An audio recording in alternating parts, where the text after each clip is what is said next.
Hello, and welcome to our presentation for Scenario B by Susan, Jonathan, Anne, and Jane. We will begin by describing our assignment and how it connects to the learning objectives. Our assignment is to create a website that will enhance students' learning of adult assessment. In groups of 3 to 4, students will create a website providing information on topics learned in the class as if they were giving this information to someone who has little knowledge of the course.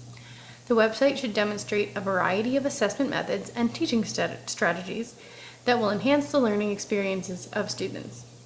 This assignment is to be in APA format, including both in-text citations as well as a reference page. The purpose of this assignment was to meet certain learning objectives. The following slides will discuss the purpose of the assignment as it relates to the learning objectives. Our first learning objective students will achieve is to locate, compile, and compare information pertaining to assessment from higher educational resources and organizations. The students would use organizations such as the American Council on Education and the Coalition of Lifelong Learning. They will meet this objective in website creation, as students are required to find resources provided in the course or seek out their own resources and compare this information to what was taught in class and highlight the important information on their website.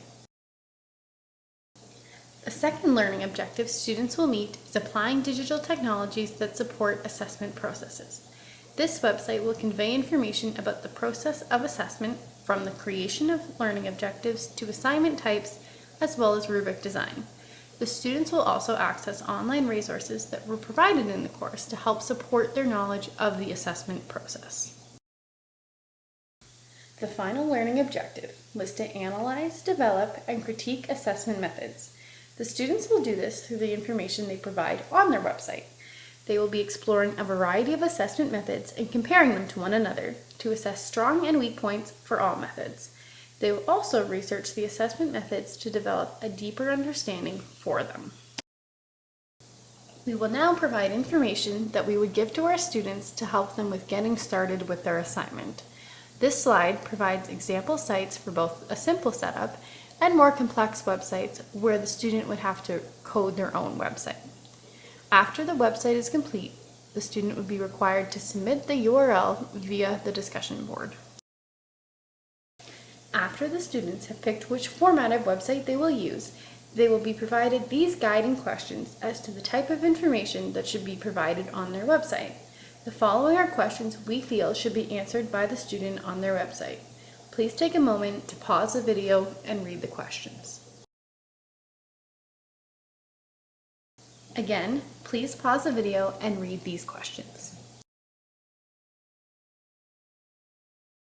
We would also tell the students that yes, we are aware that they can find the answers to all of these questions listed above in the videos and course materials which are indicated in the brackets.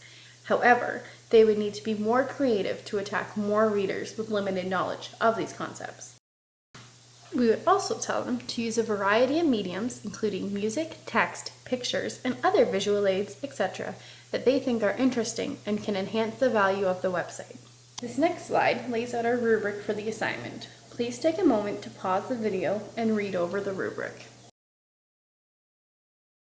The following is a summary of how we got to our final product. Our fine group of 4 students collaborated on the PVLA successfully and opted to stay as a group for this final assignment. We independently reviewed the assignment and scheduled our first meeting using the virtual classroom, where the discussion was directed at our understanding and perception of the assignment, accompanied with the objectives. Roles and responsibilities and timelines were also discussed and agreed upon. We focused first on the learning objectives that we wished the students to reach, and using the backwards design by Wiggins and McTighe, 1998, we developed an assignment based on those objectives. We applied our knowledge of Bloom's taxonomy of cognitive processes from Forehand, 2005, and ensured the involvement of core principles of effective assessment from the Center for the Study of Higher Education, 2002, and the American Association for Higher Education, 1996, to help create a well-rounded assignment and assignment description.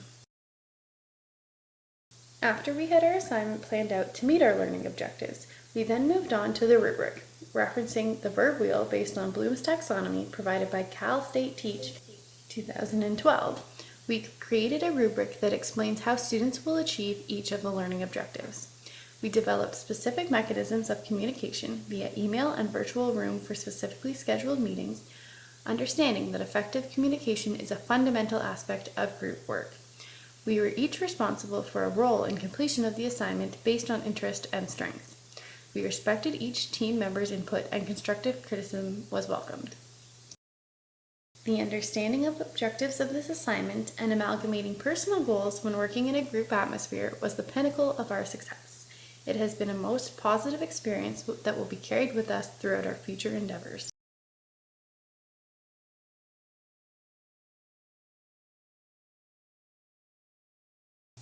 Here's a list of our references that were used in the presentation. Thank you for watching.